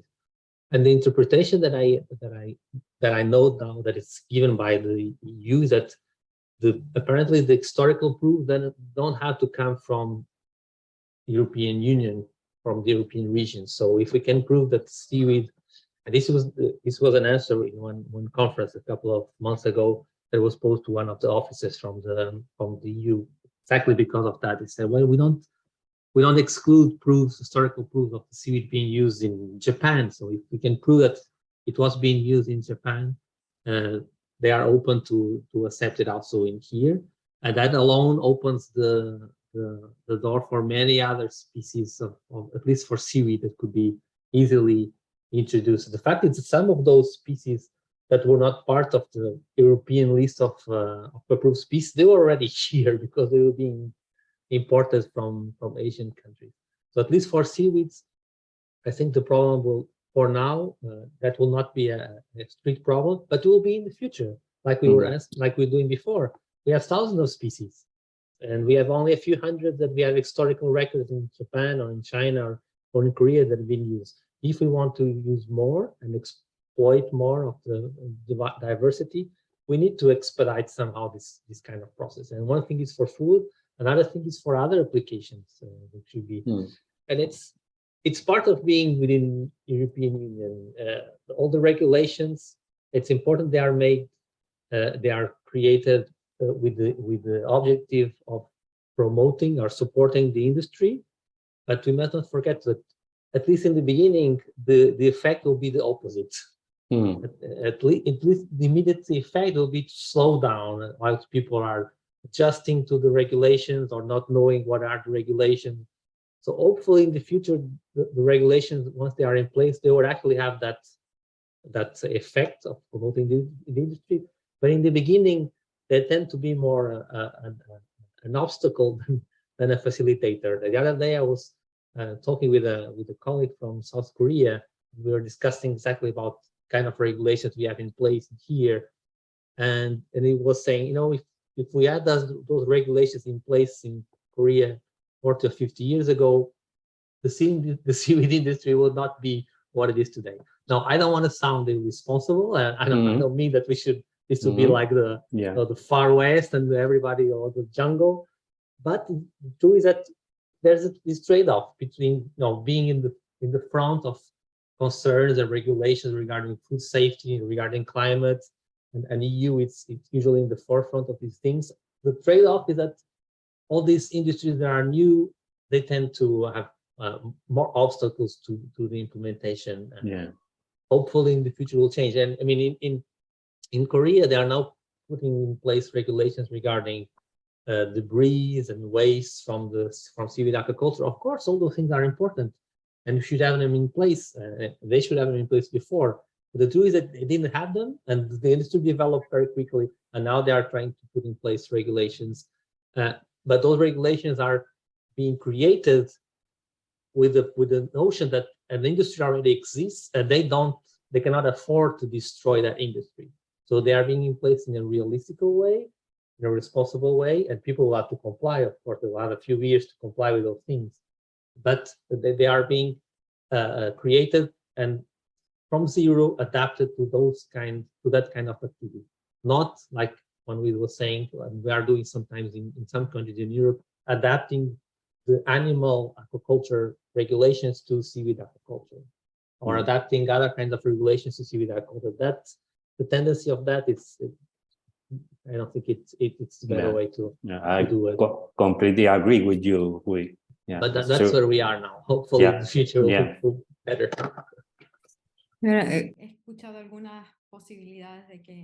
I've heard of some companies interested in developing some specific cultivations that are not contemplated as novel food, novel feed, or a new biofertilizer that also has its own legislation, who would like to join together to meet the costs of the whole process, which is long and costly, of including these new algae and cyanobacteria or macroalgae in the novel food list. This is also what the platform we belong to, Bioasis, is trying to do. I would like to continue asking. I just wanted to ask a small question. How is the standardization committee that you, both Rui for Portugal and Juan Luis for Spain, are part of in Europe, contributing to this trend? The work is progressing. There are some standards published in Europe related to activities linked to the Standardization Committee for Algae and algae-derived products. There is still a lot of work to be done. There are different working groups related to different fields of application. And the group of experts working within the committee is convinced of the need to develop this type of standard in order to have an industry that has weight and that the consumer can trust. The development of these standards will be fundamental for the development of the sector in Europe. Yeah, absolutely agree. I just add that when we're talking about standardization, we're talking about a process that is voluntary. So we're talking about a standard process that could be adopted or not by a seaweed producer or by an algae producer. It's not the same as a regulation that becomes mandatory and everybody has to comply. And this is also important because, of course, when we talk about meeting some kind of standards, that has to have a cost and adding some complexity, some rigor to the process. But that's important. It's important because, as we know, we're trying to develop an industry in Europe that has to compete to the same industry that is being carried out for many decades in Asia. And one of the things that we know is that the prices of the seaweed and the price at which they arrive to Europe, it's much cheaper than the production cost that we have. So seaweed industry in Europe has to differentiate in some way. And one possible way would be, to produce different species and diversify the species and the offer to the market. But another way, an important way, will be through quality, through some kind of standard or a stamp of quality that could very clearly differentiate the production done with those standards from the production in other. It doesn't mean that everybody, a producer in China or in Korea, can actually adopt the standards and they can offer the seaweeds with the same standard. So the standards will not be solely for the European Union. So they want to be adopted and certified by other authorities, but they could be adopted for But what we think that it will at least level a little bit the comparison in terms of quality of the product, because nowadays it's difficult for a producer to compare or to value their product in terms of protein content. If the neighbor says it's producing seaweeds more protein, but at the end those things are not comparable. So those kind of things that seem simple, but at the same time, like Bangui was saying, they are complex, and the process goes along, takes a few years, but they are important. I think they will be an important step to help the seaweed industry, to be able to differentiate and to compare and have arguments to compete with seaweed production from other sides of the world. I think it's an important process. Yeah, I agree. Perfect. Okay, Antera, I think we're slowly running out of time and that you can now make your presentation. Later, if we have time, we will also present the video. The project is Dahaleb.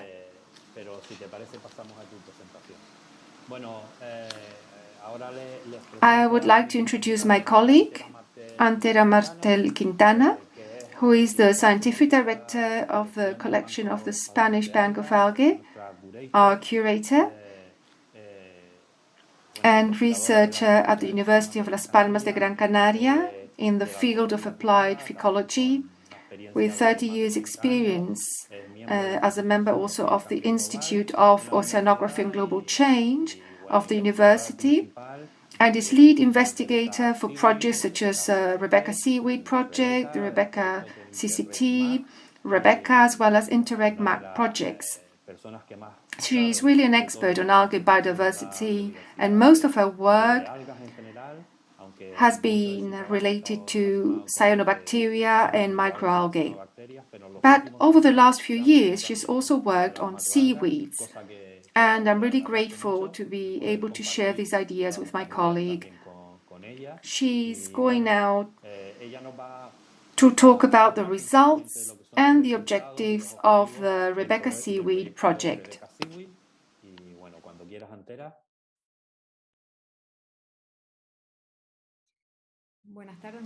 Good afternoon. Thank you very much, Juan Luis, for your introduction. I'm going to present the Rebecca Seaweed project, which is actually the project for which we are holding this seminar, and which is a project funded by the Save Seaweed Coalition in its 2021 call for proposals. And given the projects we are carrying out, in which we are working increasingly with macroalgae, in fact, we are going back to our essence at the beginning of our work at the Spanish Bank of Algae, where we need biological material that is well identified, that is well maintained, and that can be used quickly and reliably. So we took advantage of the fact that the Save Seaweed Coalition has made this offer to work with algae in Europe, and we thus presented the proposal that we're now going to show in a video.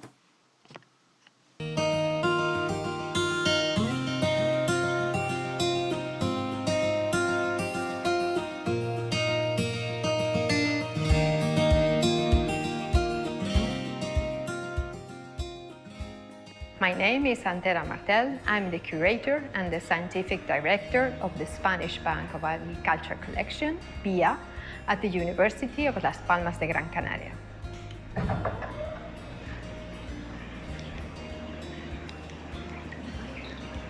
The BIA maintains and supplies and develops programs on cultivation techniques and valorization of macroalgae and cyanobacteria from the scientific and biotechnological approach.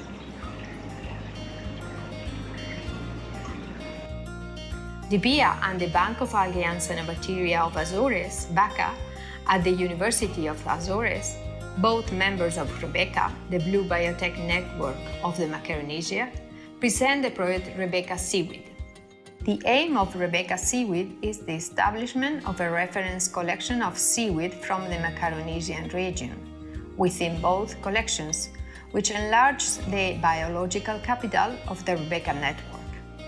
Among the activities that will allow us to implement the project, we highlight the training of the technical and scientific staff in the isolation and maintenance of seaweed, the adaptation of space and equipment for the maintenance of the seaweed specimens, the isolation and long-term maintenance of in vivo and cryopreserved strains, the genetic identification and integration of all curated data of the strains in the metadatabase of MIRI and Rebecca network, and the promotion and dissemination of Rebecca seaweed among the scientific community and public administrations involved in mitigating the carbon footprint by actively valuing the cultivation of macroalgae in industrial and poor areas. We are confident that the actions will contribute to enrich the knowledge of local seaweed preservation and the offer of strains of both collections, promote the capabilities of seaweed as a raw material for the aquaculture diversification and the development of sustainable industry, and reorientate the economic activity of the archipelagos towards low-carbon models through the use and cultivation of seaweed as an anthropogenic carbon sink. We would like to thank the Safe Seaweed Coalition for this grant and its important support on the conservation of macroalgae and the sustainability of the seaweed industry.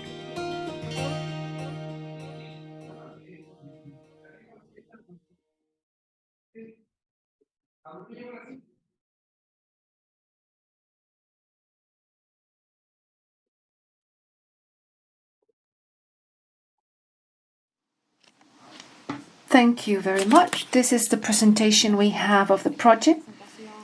The session has been quite long, and I thus would just like to add that within the framework of the Safe Seaweed Coalition, we have carried out research on 53 strains of seaweeds, some of which have already been incorporated into the collection and which we are identifying from a molecular point of view.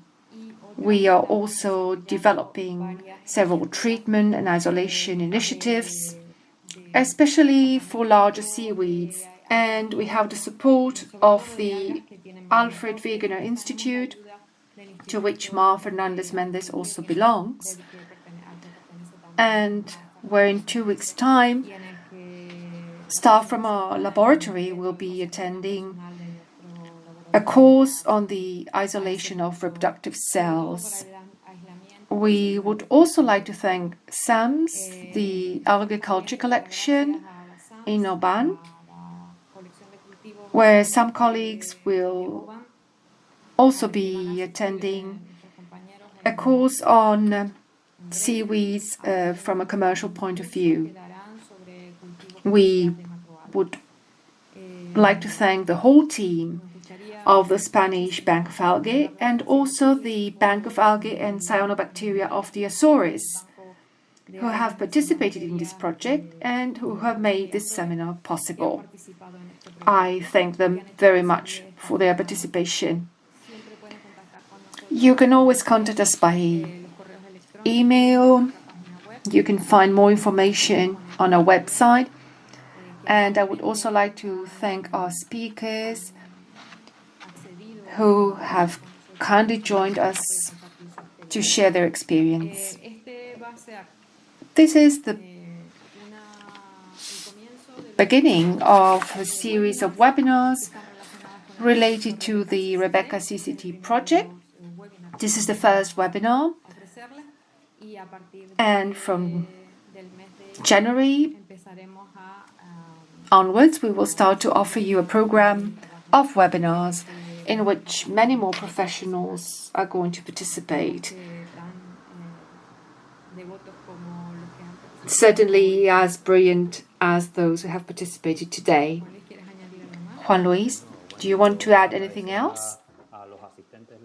No, I would just like to thank the attendees for their participation, and Mar and Rui, who have been with us in the organization of this webinar, to all the people of the Spanish Bank of Algae, who always support our webinars and I'm sorry, Antero, that you had to interrupt your presentation because we had much more to comment on. Yes, we could not make it today, but we will do our best to present it in the next webinar. We will leave some time for Rebecca Seaweed to present the results. Yes, because there is a lot of work behind it. We have done many things. We have some very interesting examples within the protocols that we are developing for microalgae and working also on seaweeds. It opens new doors for all these projects that we're currently carrying out, and we hope that new ones will arise. I would just like to thank you all for your participation, and I hope that we will be in touch and that we may find new opportunities to collaborate and disseminate all this information that we're generating. Thank you.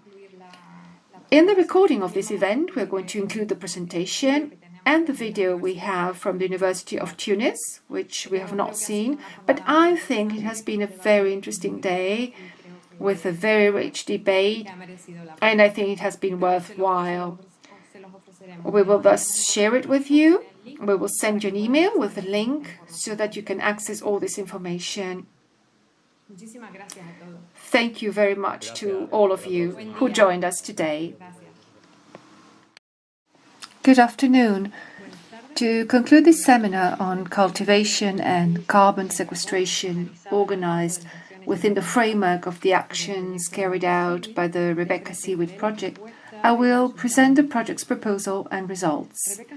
Rebecca Seaweed aims to lay the foundations for the creation of a network collection of seaweeds in Macaronesia, aimed at the conservation and study of biodiversity, specifically those algae that we managed to incorporate into the catalogue to offer material which is identified, isolated and maintained alive with already curated and validated data for the development of algae cultivation and the promotion of projects related to bioremediation, algae applications and the use of biomass, always within the notion of biorefinery and circular economy in mind, within the framework of the Macaronesian bioregion, which includes the Azores, Madeira, the Canary Islands, Cape Verde and Northwest Africa, with their peculiarities from an economic point of view and from the fragmentation of the territory,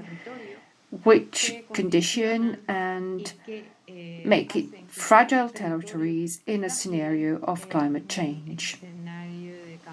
This project is financed by the Safe Seaweed Coalition and its 2021 call for proposals, and was presented by the two collections belonging to the Rebecca Network, a network of microalgae and cyanobacteria collections in the Macaronesian region, namely the Spanish Bank of Algae of the University of Las Palmas de Gran Canaria and the Bank of Algae and Cyanobacteria of the Azores of the University of the Azores.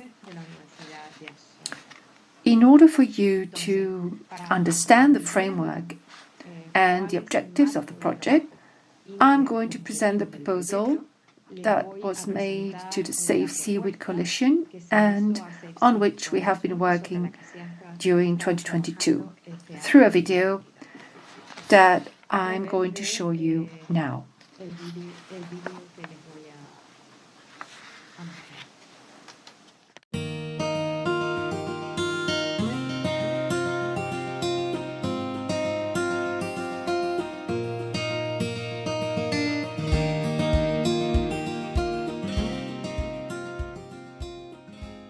My name is Antera Martel. I'm the curator and the scientific director of the Spanish Bank of Agriculture Collection, BIA, at the University of Las Palmas de Gran Canaria.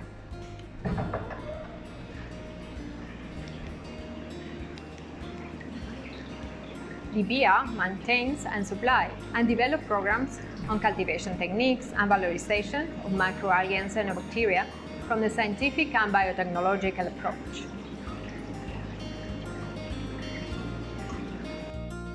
The BIA and the Bank of Algae and Cyanobacteria of Azores, BACA, at the University of Azores, both members of Rebecca, the Blue Biotech Network of the Macaronesia, present the project Rebecca SEAWEED. The aim of Rebecca SEAWEED is the establishment of a reference collection of seaweed from the Macaronesian region, within both collections, which enlarges the biological capital of the Rebecca network. Among the activities that will allow us to implement the project, we highlight the training of the technical and scientific staff in the isolation and maintenance of seaweed, the adaptation of space and equipment for the maintenance of the seaweed specimens, the isolation and long-term maintenance of in vivo and cryopreserved strains, the genetic identification and integration of all curated data of the strains in the metadatabase of MIRI and Rebecca network, and the promotion and dissemination of Rebecca SEAWEED among the scientific community and public administrations involved in mitigating the carbon footprint by actively valuing the cultivation of macroalgae in industrial and poor areas. We are confident that the actions will contribute to enrich the knowledge of local seaweed preservation and the offer of strains of both collections, promote the capabilities of seaweed as a raw material for the aquaculture diversification and the development of sustainable industry, and reorientate the economic activity of the archipelagos towards low-carbon models through the use and cultivation of seaweed as an anthropogenic carbon sink. We would like to thank the Safe Seaweed Coalition for this grant and its important support on the conservation of macroalgae and the sustainability of the seaweed industry.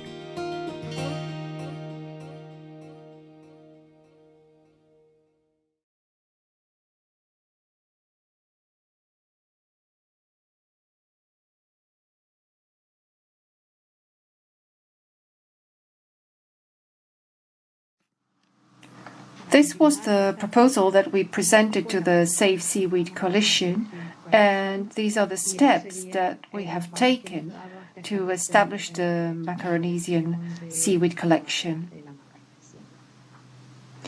Up to now, as I mentioned in the video, we have several collections: the Azores collection, the Cape Verde, Madeira, and the Canary Islands collection, and we are now establishing the Mauritanian collection. We have a total of approximately 3,000 clones of microalgae and cyanobacteria strains. Through this project, we have managed to increase the species catalogue with a total of 43 seaweeds. The work has consisted in carrying out local sampling,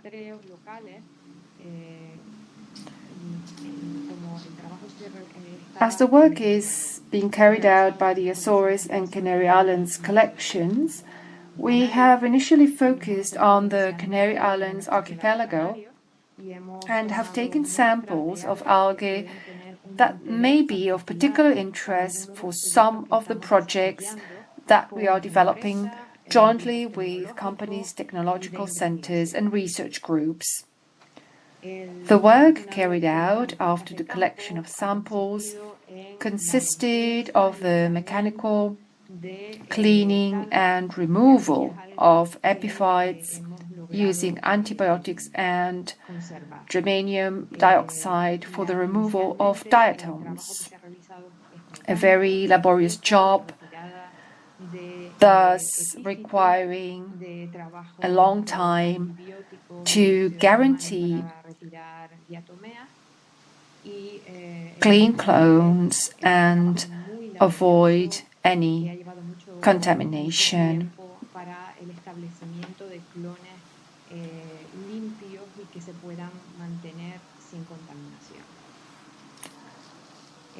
All this work has been carried out aiming at, first of all, the conservation of the smallest seaweeds, which are in fact macroalgae in the culture collection as if they were other seaweeds maintained by subcultivation.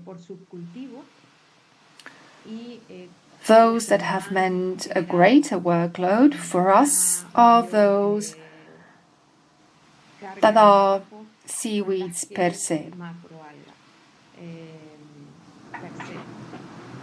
All the field data, the genetic and morphological identification data, as well as the culture maintenance data, can be found in Rebecca's database. These are some of the algae specimens that we currently have in the collection: Ipnea spinella, Caulerpa racemosa, Codium, Ulva, in this case Ulva lactuca. But we are testing the maintenance of 3 local species, including in the Canary Islands biodiversity database, namely Valonia utricularis, Gracilaria cornea, etc. We are maintaining very small species,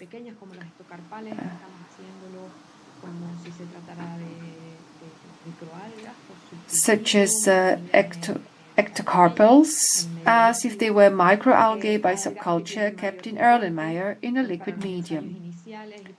Larger algae for the initial tests and for the cleaning processes are being maintained in larger volumes in activation chambers, and for those that we are already taking to the cultivation plant, we maintain a small stock culture in tanks.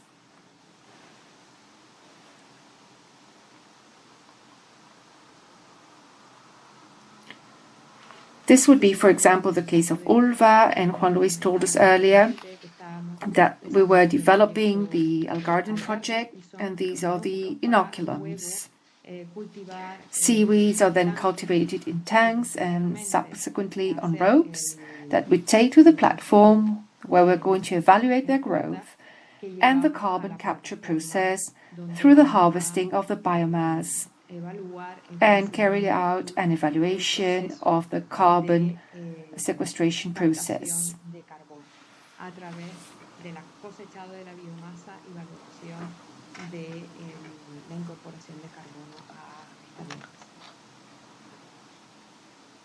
These would be the ropes in the tank. Ropes were the initial tests of spore fixation and growth of the thalli have been carried out, which are then taken to the floating platform, where this pilot experience is analyzed in situ within the port facilities of the port of La Luz and Las Palmas in Gran Canaria. This is the pilot experience Juan Luis told us about, aimed at the development of a system that removes CO2 produced by port activity. And as another example of the application and supply of seaweeds to the R&D sector, including the development of aquaculture and the first experiences involving companies, we have the Innovalga project.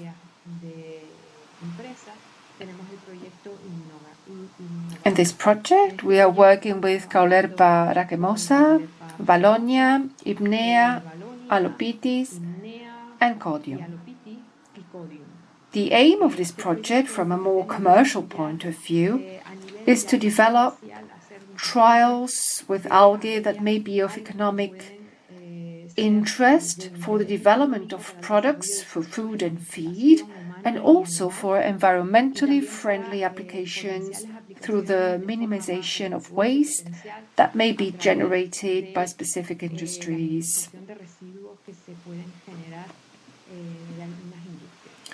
It is also very important to focus in this case on the recent regulations regarding the production and processing of seaweeds, both at local, regional, and national levels, as well as at European level, to establish the needs and requirements for the development of this activity. As I mentioned at the beginning of this talk, with this project, we wanted to lay the foundations for the availability of seaweeds that can be used in the aquaculture industry and in research. But for this, we who come from the field of microalgae and cyanobacteria have had to take several training courses, and we have realized how difficult it is to maintain seaweeds in a living or cryopreserved collection. For these trainings, we could count on the invaluable help of the Alfred Wegener Institute through Dr. Inka Bartsch, Dr. Lori Hoffmann, Andreas Wagner, and Isabel Cardoso. They gave us a training on seaweed isolation and purification through the isolation of reproductive cells. I initially told you that we started here at the Bank of Algae to carry out this process mechanically, but this involves many risks, and for those seaweeds with an apical growth, it is a valid technique, while for other seaweeds, the best method is through the isolation of the reproductive cells.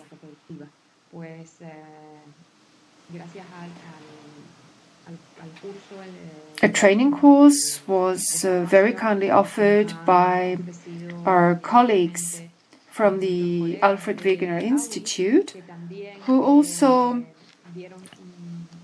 promoted an important initiative with the creation of a biobank network of seaweeds through the Safe Seaweed Coalition in 2020-21. The Institute created this biobank network that gives support to its members, such as the course attended by members of both the Spanish Bank of Algae and University of the Azores. And now that we are towards the end of the training, which coincided with the implementation year of the project, we are going to visit the Marine Science Laboratory where Dr. Sophie Steinhagen works,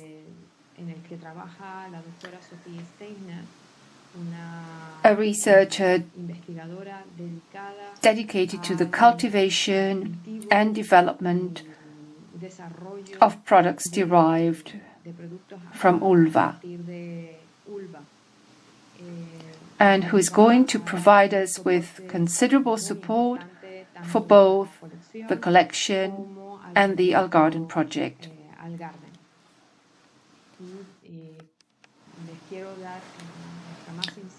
My sincere gratitude goes to all those who have contributed in one way or another so that we may reach this objective.